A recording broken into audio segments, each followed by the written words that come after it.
राधे राधे दोस्तों, welcome to my YouTube channel emotional Hindi story में आप सभी का स्वागत है दोस्तों। तो चलिए दोस्तों, वीडियो शुरू करने से पहले आप सभी कमेंट बॉक्स में जय श्री कृष्णा लिख दीजिएगा। तो चलिए दोस्तों, वीडियो शुरू करते हैं।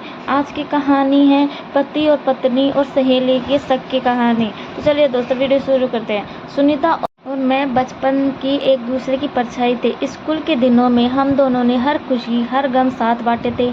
माँ और हमें जुड़वा बहनें कहती और हम भी यही मानते थे कि हमारी लाइफ हमेशा एक दूसरे से जुड़ी रहेगी। यहाँ तक कि हम दोनों ने बचपन में यह तक सोच लिया था कि मैरिज भी एक ही घर में करेंगे ताकि हमेशा साथ रह सकें। समय बीता, कॉलेज ख़त्म हुई, फिर मेरी लाइफ में सिद्धार्थ आ गए। प्यार हुआ, शादी तय हुई और सबसे पहले मैंने सुनीता को ही यह खबर सुनाई। वह बहुत खुश हुई। मैंने सिद्धार्थ को पहले उससे मिलवाया। मुझे लगा था कि उसे पसंद आ गया तो फिर मैं बेझिझक शादी के लिए हाँ कर सकती हूँ। और जब उसने उसे पसंद कर लिया तब मैंने भी यहाँ कर दी। मैं चाहती थी कि मेरी सबसे अच्छी दोस्त और मेरा लाइफ पार्टनर एक दूसरे के अच्छे फ्रेंड बन जाएं। और हुआ भी वही। शादी के बाद भी सुनीता का हमारे घर में आना जाना लगा रहा। सिद्धार्थ उससे खुलकर बातें करते, हंसी मजाक करते और मैं यह सब देख कर खुश होती। पर मुझे क्या पता था कि शादी के बाद, सिद्धार्थ के आने के बाद मुझ में यह बदलाव आ जाएगा। धीरे धीरे वही हंसी मजाक मेरे दिल में एक अजीब सी चुभन पैदा करने लगी।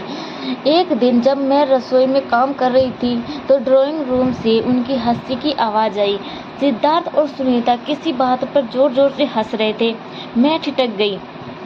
मेरे समझ में नहीं आया कि मुझे क्यों बुरा लग रहा है। आखिर वह मेरी सबसे अच्छी दोस्त थी। फिर भी मेरे भीतर कुछ खटकने लगा था। पहले तो मैंने इसे नज़रअंदाज किया, लेकिन जैसे जैसे समय बीता यह जलन गहराने लगी।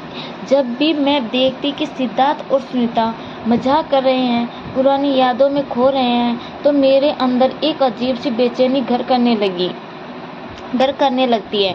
या क्या वे एक दूसरे के ज़्यादा करीब आ रहे थे? क्या मैं उनके बीच फालतू महसूस कर रही थी? यह सब सोचकर मैं खुद पर झुंझला जाती। फिर एक दिन सुनीता का जन्मदिन आया। उसने मुझे पार्टी में बुलाया, लेकिन मैं बहाना बना दिया। मैं जानती थी कि सिद्धार्थ जरूर जाएगा।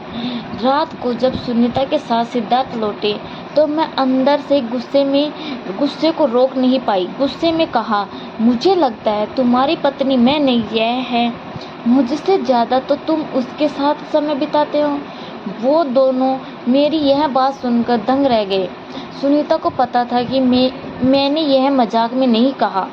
वो बिना कुछ कहे चुपचाप वहाँ से चली गई। सिद्धार्थ को मेरी बात से बहुत दुख हुआ। उन्होंने पहली बार मुझसे ऊंची आवाज़ में बात की।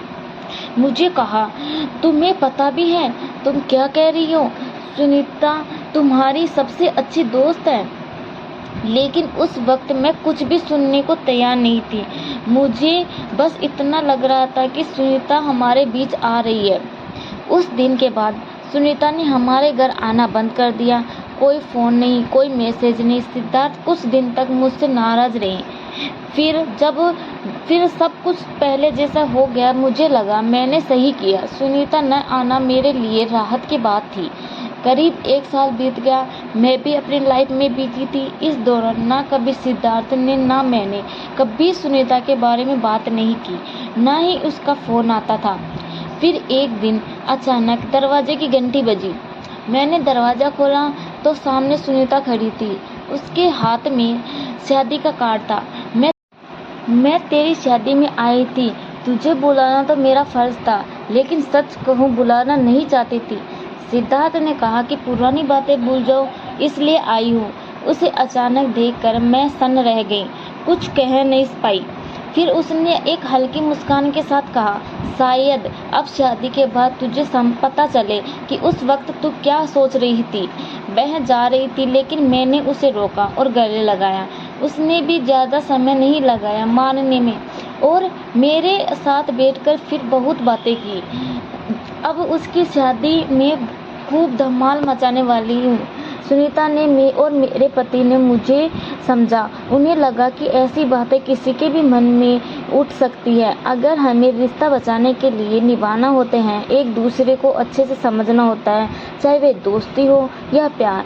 अगर आपको यह कहानी कैसी लगी हमें कमेंट करके ज़रूर बताइए। इसी तरह की अच्छी कहानियाँ आप यहाँ पढ़ सकते हैं। यहाँ उपस्थित शिक्षाप्रद कहानियाँ आपका मनोरंजन करने के साथ साथ दिशा भी देगी। तो बने रहिए हमारे साथ और हमारे प्रयास के सफल बनाइए। तो चलिए दोस्तों, वीडियो को like and subscribe and share ज़रूर कर दीजिएगा। थैंक यू, धन्यवाद आपका।